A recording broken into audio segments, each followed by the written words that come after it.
Welcome to In the Vault, a program of the Museum of Riverside. Today I'm going to share a little bit about the museum's herbarium, which is a collection of plant specimens, and a herbarium can be either dry or wet specimens, but mostly dry specimens, and that's what we have quite a bit of. It began with the early curator of botanic collections, Edmund Yager, who started collecting specimens in the Riverside and San Bernardino area in the 1920s.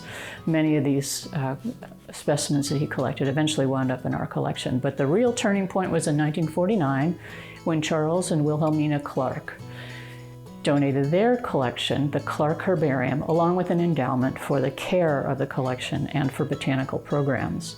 And we've pulled out today just a couple of specimens, just a few specimens from the Clark Herbarium that are examples of Nevins barberry, which is an endangered species in our area.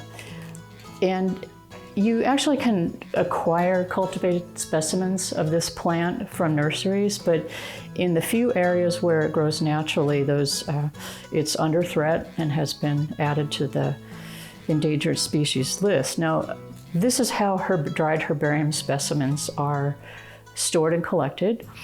A herbarium specimen is of little use to us unless it comes with its collection data.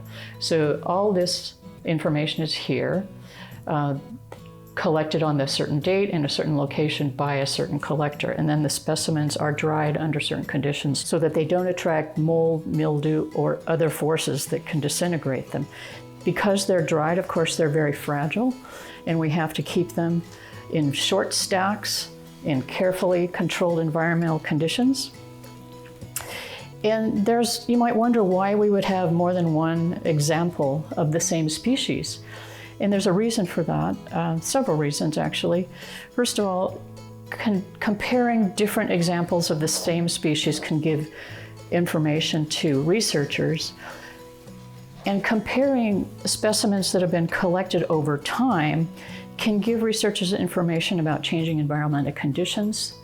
And in the context of much research that's done today, for instance, climate change, we can learn much about how and where specimens were collected and what has happened to their morphology over time. It's also useful to have different specimen examples for genetic research, which is done today. Again, it was something that was, at the time these things were collected, no one even conceived of the kind of genetic research that would be done today. And now we have some of these specimens, which of course, because they're in essence insect food, we have to keep very close watch on them to make sure no infestations get into our storage vault here. These cabinets behind me are the cabinets where we store the herbarium specimens, and they have to be inspected often to make sure that we have no problems. To go back to the Clark Herbarium, that portion of the Museum of Riverside's herbarium comprises about 10,000 specimens. Additional collectors, other collectors, John C. Roos, for instance, actually this one was collected by John C. Roos, have added to the herbarium and make it a reference point with almost a century's trajectory that allows it to be a tremendous resource for researchers who are interested in Southern California, particularly the inland Southern California plant community.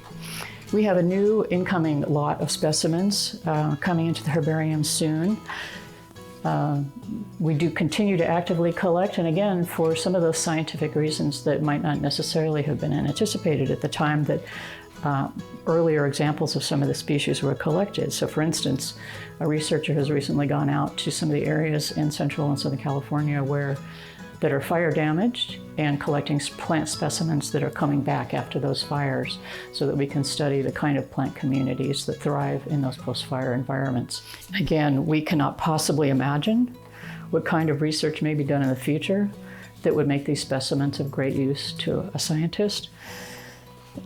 And I should add as well, as my background is the fine arts, that there's a resurgence of interest among artists in looking at these kinds of collections and just seeing the visual beauty of them and seeing how the visual impact of a specimen can be translated into an aesthetic experience and to help connect people with nature in a way that is very vital right now.